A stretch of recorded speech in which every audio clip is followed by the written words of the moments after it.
এটা যে শেষ জামানের হাদিসে আছে আপনাকে বললে আপনি বিশ্বাস করবেন? আখিরুজ জামান কিয়ামতের আলামতের যতগুলো হাদিস আছে এর মধ্যে একটা এরকম হাদিস আমি পড়েছি যে শেষ জামানায় মেয়েদেরকে ধরা হবে, ওদের পেট কেটে ফেলা হবে। আর কোন নিদর্শনের জন্য অপেক্ষা করছেন? শেষ জামানায় মেয়েদেরকে ধরা হবে, ধরা হবে। মেয়ে রাজি না থাকলেও বোঝানো হবে সিজার না করলে বাচ্চা বাঁচবে না। মেয়ে রাজি না থাকলেও, পরিবার রাজি না থাকলেও বোঝানো হবে বিজনেস যে সিজার না করলে আপনার মেয়েকে বাঁচানো যাবে না, আপনার সন্তানকে বাঁচানো যাবে না, পরিস্থিতি খুবই খারাপ। এমনভাবে ব্রেইন ওয়াশ করা হবে, ভয়ে বাচ্চা, মা বলবে হ্যাঁ করেন, সিজার করেন, বাবা বলবে হ্যাঁ করেন, কোনো সমস্যা নেই, জানেন। এবং এর পিছনে লাখ টাকা, 2 লাখ টাকা, 5 লাখ টাকা নির্দ্বিধায় খরচ করা হবে। বিজনেস, টোটাল বিজনেস একটা। ক্রিটিক্যাল অবস্থা এক জিনিস, আর নর্মালি সবাই গণহারে সিজার করছে আরেক জিনিস। এটা টোটালি একটা ব্যবসা এবং পুরো মানব জাতিকে ধ্বংস করার প্ল্যান এটা। জুলুম, মেয়েদের উপর একটা জুলুম। শেষ জামানে হাদিস এসেছে যে আখিরুজ জামানে মেয়েদেরকে ধরা হবে, মানে মেয়েরা ধরা দিবে না, ধরা হবে, ধরা হবে, পেট কেটে ফেলা হবে, এর ভিতরে যা আছে ওকে বের করে ফেলা হবে। স্পষ্ট টাটকা হাদিস। কেউ দলিল চাইলে আমাকে নক করেন, আমি দিব দলিল ইনশাআল্লাহ। কোন সময়ের জন্য অপেক্ষা করছেন? এই সিজারিয়ান এই ট্রেডিশনটা আজকে থেকে 50 বছর আগে ছিল। আপনার দাদিরা কি এইভাবে সন্তান জন্ম দিয়েছে? তাদের 11টা বাচ্চা হইতো, 12টা 15টা বাচ্চা হইতো, আর আমার 1টা 2টাতেই সিজার লাগে। গরু ছাগলের বাচ্চা হয়, আমাদের বাচ্চা হইতে পারে না? সুবহানাল্লাহ, সুবহানাল্লাহ। ইভেন আমার ক্ষেত্রে এমন হয়েছিল। 12 ঘন্টার মধ্যে না করলে আপনার ওয়াইফকে বাঁচানো যাবে না। বললাম ওয়াইফ বাঁচবে, নর্মালি হবে, নর্মালি করবে। আমি যাই না মাঝে দাঁড়ানো, আলটিমেটাম সময় দিচ্ছে যে সময়ের আগে হবে না, সময় এটা পার হয়ে গেলে সিরিয়াস অবস্থা, মারা যেতে পারে, মরবে না, এভাবেই হবে, করান। এভাবেই হয়েছে, এভাবেই হয়েছে। কি সমস্যা? মানুষকে ভয় দেখানো হয় এখানে। আমি এই কথাটা এই জন্য বললাম যে যারা পুরুষ আছেন আপনারা এবং যারা সন্তানের বাবা হচ্ছেন, আপনারা আপনাদের স্ত্রীদের জীবনটাকে এভাবে ধ্বংসের মুখে ঠেলে দিন না, ওদের উপর এত জুলুম করেন না। আল্লাহ পাক প্রাকৃতিক নিয়ম দিয়েছেন, এভাবেই বাচ্চা হবে ইনশাআল্লাহ। ক্রিটিক্যাল অবস্থা এক জিনিস, একটা ক্রিটিক্যাল সিচুয়েশন হয়েছে তখন আপনি করতে পারেন, সেটা আলাদা বিষয়। নর্মালি এমন একটা ট্রেডিশন বানাচ্ছেন কেন? ঘরে ঘরে সিজার, কি দরকার আছে? আশ্চর্য একটা ব্যাপার, আশ্চর্য। এরপরে দেখবেন আরো 2 বছর তাকে এই বোঝা বয়ে বেড়াতে হয়। যাই হোক, হাদিসের মধ্যে আসেন, দাসী মনিবকে জন্ম দিবে, মানে দাসীর মতো আচরণ করা হবে পিতামাতার সাথে। এটা এখনকার সাইন। আপনি এই বিশ্বের দিকে তাকান, দেখেন কি হচ্ছে। আরেকটা ব্যাখ্যা কি হতে পারে? এটা আমি এখন করতে পারবো। এই ব্যাখ্যা আজকে থেকে 500 বছর আগে করা সম্ভব ছিল না। সত্যি সত্যি দাসী মনিবকে জন্ম দিবে। কিভাবে? মনে করেন একটা রাষ্ট্রের নাম সিঙ্গাপুর। কি নাম? আচ্ছা, ওইখানকার মেয়েরা খুবই আধুনিক, ফেমিনিস্ট। ফেমিনিস্ট মানে হচ্ছে নারীবাদী, নারী পুরুষের কোনো ভেদাভেদ নাই, কাঁধে কাঁধ মিলিয়ে সব করবো, ওকে ফাইন। এখন তারা তাদের কেরিয়ারের পিছনে ছোটে, সকালবেলা উঠেই জব এবং চাকরি, কেরিয়ার ইত্যাদি ইত্যাদি। বিয়ে শাদী করেছে, ফর্মালিটিস করতে হয়। কেউ কেউ আবার ওই লিভ টুগেদার থাকে, কেউ কেউ মেয়েকে বিয়ে করে ইত্যাদি ইত্যাদি, কেউ ছেলেকে বিয়ে করে, এমনও চলছে এখন আর কি। তো কেউ কেউ আবার ভুল করে বিয়ে করে ফেলেছে, এখন সন্তান হয়ে গেছে, একটা সন্তানকে তো মানুষ করার সুযোগ নাই, সন্তানকে ডে কেয়ার সেন্টারে দিয়ে এসেছে। আবার কারো কারো সন্তান নেয়ার মতো সময়ই নাই, কেরিয়ার নিয়ে ব্যস্ত। কথা বুঝতে পারছেন? সন্তান 7 মাস 9 মাস পেটে ধারণ করব, আবার এই সিজার বা নর্মাল ডেলিভারি, আরো 2 বছর কষ্ট ইত্যাদি ইত্যাদি। দরকার কি সন্তান নেওয়া? কি করা যায়? দরিদ্র দেশগুলো থেকে মেয়েকে হায়ার করা। যেমন দরিদ্র দেশ মনে করেন যে আমাদের ধরেন মালদ্বীপ বা আমাদের শ্রীলঙ্কা বা আমাদের আফগানিস্তান বা আমাদের অন্য যেগুলো দরিদ্র কান্ট্রি আর কি, ইন্দোনেশিয়া থেকে বেশি নেওয়া হয়, যেগুলোর মাথা পিছু অনেক কম। আচ্ছা, একটা দরিদ্র দেশের মেয়েকে নিয়ে এসে একজন পুরুষ স্পার্ম মানে শুক্রাণু, তার যে শুক্রাণুটা আছে, এই শুক্রাণুটা বিশেষ পদ্ধতিতে ওই মেয়ের ওই ডিম্বাণুর সাথে মিলিত করে ইনজেক্ট করা হয়। আমি কি বোঝাতে পারছি? একটু বোঝার চেষ্টা করেন। শুক্রাণুটাকে নিয়ে মেডিকেল সায়েন্সের এখন অনেক পদ্ধতি আছে, এর মধ্য দিয়ে শুক্রাণু ডিম্বাণুকে একসাথে একত্রিত করে গর্ভের মধ্যে রেখে দেওয়া হয়। এবার এখানে বাচ্চা কনসেপ্ট করে, আস্তে আস্তে আস্তে বাচ্চা বড় হচ্ছে। কার পেটে বাচ্চা বড় হচ্ছে? ওই গরিব মেয়েটা। আর শুক্রাণু কার? ওই বড় লোকের। কথা বুঝতে পারছেন কি? যার স্বামী আর স্ত্রী দুজনে ব্যস্ত, সন্তান নেওয়ার ফুরসত নাই, স্ত্রীর সন্তান নেওয়ার ফুরসত নাই, স্ত্রী ব্যস্ত ক্যারিয়ারের পেছনে, ফ্যামিনিস্ট। এবার 9 মাস এই মেয়েটাকে খুব ভালো মতো খাওয়ানো হবে, ভালো খাওয়ানো হবে, ফ্রেশ পানি খাওয়ানো হবে, ফ্রেশ খাবার, একদম তরতাজা একটা বাচ্চা চাই। 9 মাস পরে এই মেয়ে বাচ্চা খালাস করলো, সিজার হলো বা নর্মাল ডেলিভারি হলো। এই যে বাচ্চাটাকে জন্ম দিল এই মেয়েটা, গরিব মেয়েটা, এবার এই মেয়েটাকে কিছু ডলার দেয়া হলো। তুমি 9 মাস গর্ভধারণ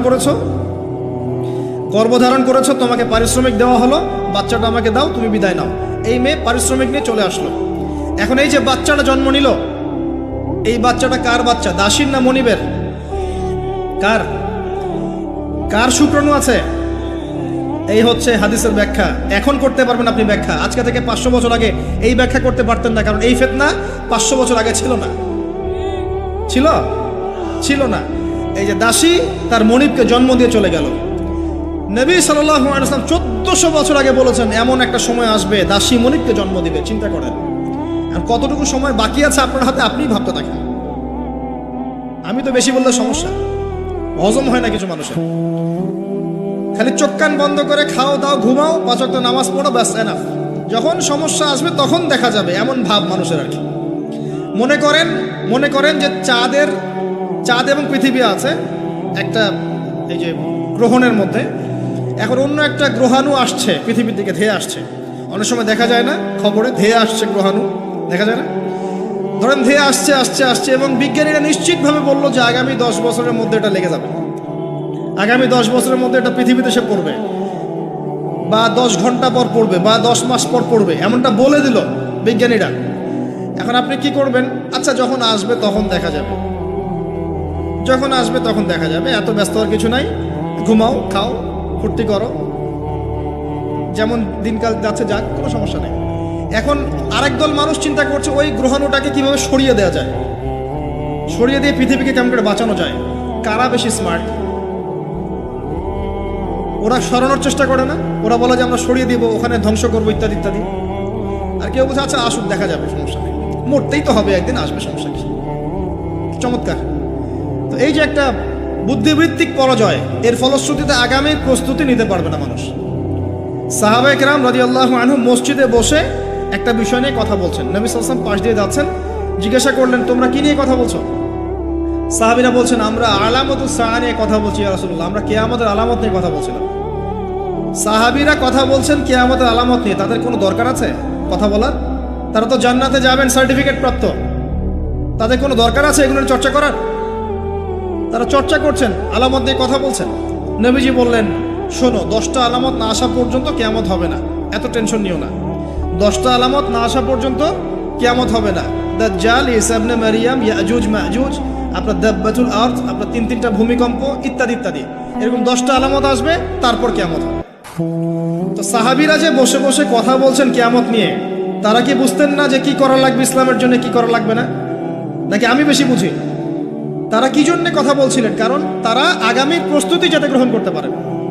কেউ যদি মৃত্যুর আলোচনা করে, পরকালের আলোচনা করে, শেষ জামানের কথাবার্তা বলে, আলোচনা করে, এটা কি এই কারণে যে মানুষ হতাশ হয়ে বসে থাকবে? নাকি এই কারণে বরং তারা আরো উজ্জীবিত হোক এবং সময়টাকে কাজে লাগাক, আগামীর দিনগুলোকে ইবাদত করে কাটিয়ে দেখ? কোনটা উদ্দেশ্য কোনটা? কিছু মানুষকে বোঝানো যায় না, কারণ লাহুম কুলুবুন লা ইয়াফকাহুনা বিহা, কলব আছে উপলব্ধি করে না। ওয়ালাহুম আযানুন লা ইয়াসমাউনা বিহা ওয়ালাহুম আ'য়ুনুন লা ইউবসিরুনা বিহা উলাইকা কাল আনআম বাল হুম আদাল ফাউলাইকা হুমুল গাফিরুন। আমার আগের যে লেকচারার ছিলেন এই আয়াতটাকে তেলাওয়াত করেছেন না? শুনেন, আমি শুনছিলাম ওখান থেকে। তো এই ব্যক্তি জিজ্ঞাসা করছেন কিয়ামতের সাইন আলামত বলেন, নবীজি 2টার মধ্যে একটা বললেন, এটা দাসী তার মনিবকে জন্ম দিবে, যেটা আপনি এখন দেখতে পাচ্ছেন। 2 নাম্বার তিনি বলছেন, লিসেন, এই হাদিসে এটাই লাস্ট।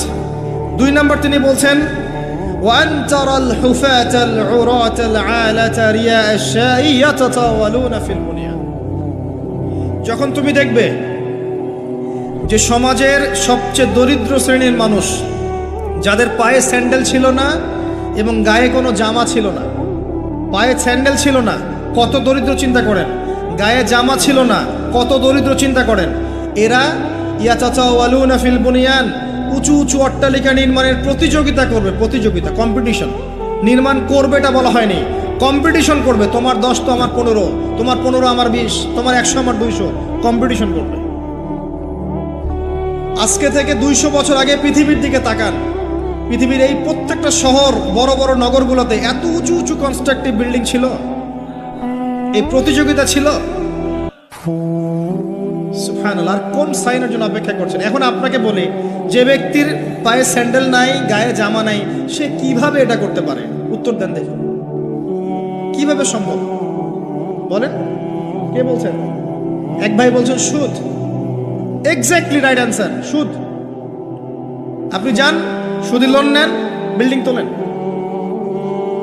এবং সারা জীবনের ঘানি টানতে থাকেন, লোনের ঘানি টানতে থাকেন, প্রতিযোগিতা করতে থাকেন। সুদের মধ্য দিয়ে বড় লোকের কোনো ক্ষতি হয় না, বড় লোক আরো ধনী হতে থাকে, সুদের মধ্য দিয়ে দরিদ্র আরো দরিদ্র হতে থাকে।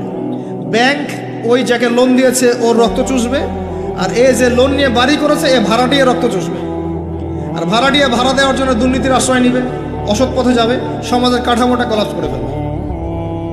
একটা প্রবলেমের সাথে আরো অনেক বিষয় জড়িত থাকে। 1 নাম্বার হচ্ছে রিবা, যার মধ্য দিয়ে এটা করা সম্ভব। আর 2 নাম্বার হচ্ছে কি? আত্মসাৎ। অন্যের সম্পদ অন্যায়ভাবে আত্মসাৎ করতে পারলে আপনি রাতারাতি এই পর্যায়ে যেতে পারবেন ইনশাল্লাহ। অন্য পদ্ধতি আছে? একজন মানুষ হালাল খেয়ে হালাল পথে থেকে খুব সহজ এরকম 10, 20, 50 তলা বিল্ডিং করা খুব সহজ? এত সহজ না, এত সহজ না। এই হাদিসে নবী সাল্লাল্লাহু আলাইহি ওয়াসাল্লাম এই 2টা আলামত বলেছেন। অন্যান্য হাদিসগুলো তিনি আরো অনেক কথা বলেছেন। ফর এক্সাম্পল, আমি কয়েকটা বলে শেষ করছি, বড় বড় কয়েকটা বলছি। ফর এক্সাম্পল, শিরিক বেড়ে যাবে। কি বেড়ে যাবে? শিরিক বেড়ে যাবে। ভণ্ড নবীদের আগমন ঘটবে, সময়গুলো সংক্ষিপ্ত হয়ে আসবে। একটা বছর একটা মাসের মতো চলে যাবে, একটা মাস একটা সপ্তাহের মতো চলে যাবে, একটা সপ্তাহ একটা দিনের মতো চলে যাবে। সময় কি দ্রুত যাচ্ছে না? আপনি কি বুঝতে পারছেন সময় দ্রুত যাচ্ছে? চাঁদ দ্বিখণ্ডিত হয়ে যাবে। চাঁদ কিন্তু দ্বিখণ্ডিত হয়ে গেছে, চাঁদ দ্বিখণ্ডিত হয়ে গেছে। সূরা কমারের 1 নম্বর আয়াত পড়ে দেখেন। বেশি বেশি আল্লাহর গজব আসবে, মহামারী আসবে, ঝড়, জলোচ্ছ্বাস, প্রাকৃতিক দুর্যোগ বেশি বেশি আসতে থাকবে এবং এমন এমন সব রোগের আবির্ভাব ঘটবে যেগুলো কখনোই ছিল না পৃথিবীতে। এইডসের নাম মানুষ আগে শুনেছিল? HIV-র নাম মানুষ শুনেছে? এখন এইসব যে ভাইরাস চলছে এগুলোর নাম আগেকার জেনারেশন শুনেছিল কখনো? এরপরে যেগুলো আসবে সেগুলো আমরাও শুনি নাই, আমাদের পরের প্রজন্ম শুনবে। এটাই শেষ না, আরো আসবে। নবীজি আরো বলে গেছেন, বেশি থেকে বেশি মানুষ সুদ খাবে। যে ব্যক্তি সুদ থেকে দূরে থাকতে চাইবে তার গায়েও এসে সুদের ছিটা ফোঁটা লাগবে। মুসলিমদের মধ্যে বিভক্তি বেড়ে যাবে, আপোষে হানাহানি কাটাকাটি বেড়ে যাবে, হারাজ হত্যাকাণ্ড বেড়ে যাবে। এত বেশি হত্যাকাণ্ড হবে যে মানুষকে হত্যা করছে ও জানবে না কেন হত্যা করছি, যে নিহত হবে সেও বুঝবে না কেন আমাকে মারা।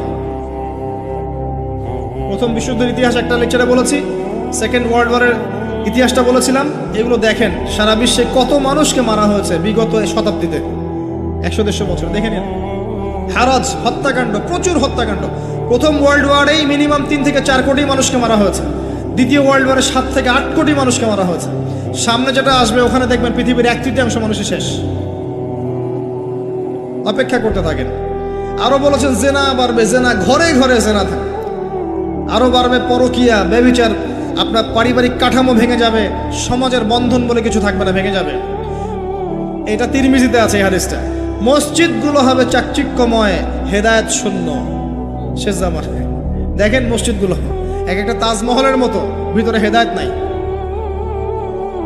ইসলামের খালি নাম থাকবে, মানুষ ইসলামের মূলনীতি থেকে সরে আসবে। কোরআনের খালি মাসহাফ থাকবে, মানুষ কোরআনের শিক্ষা থেকে সরে আসবে। মানুষ কোরআন পড়বে, কোরআনের মূল মেসেজগুলো, মূল নীতিগুলো ওর গলার নিচে নামবে না। হাদিস, মানুষ কোরআন পড়বে, কোরআনের শিক্ষাগুলো গলার ভিতরে ঢুকবে না। আছেন এখন আপনি দেখেন কত মানুষকে দেখবেন কোরআন পড়তে জানেই না অর্থ কি জিনিস। আর যদি কেউ বলে অর্থ পড়ার দিকে উৎসাহিত করে, অর্থ পড়া উচিত, অর্থের দিকে যান বলবে, ওকে আবার বিতর্কিত করা শুরু করে দিবে। মানুষকে তো উৎসাহ দেওয়া দরকার যে আপনারা অর্থ পড়েন, তাহলে কোরআনের মূল মেসেজটা বুঝতে পারবেন। একজন আলেমের কাজ কি? মানুষকে কোরআনের মূল মেসেজটা শিক্ষা দেয়া, উৎসাহিত করা। আপনি তেলাওয়াত করলে তো নেকি পাবেনই, অবশ্যই প্রত্যেক হরফে 10 নেকি পাবেন, কিন্তু তেলাওয়াত করলেই কি অর্থ বুঝতে পারবেন? অর্থ না বুঝলে কি ভিতরের কথাগুলো হজম করতে পারবেন, শিখতে পারবেন?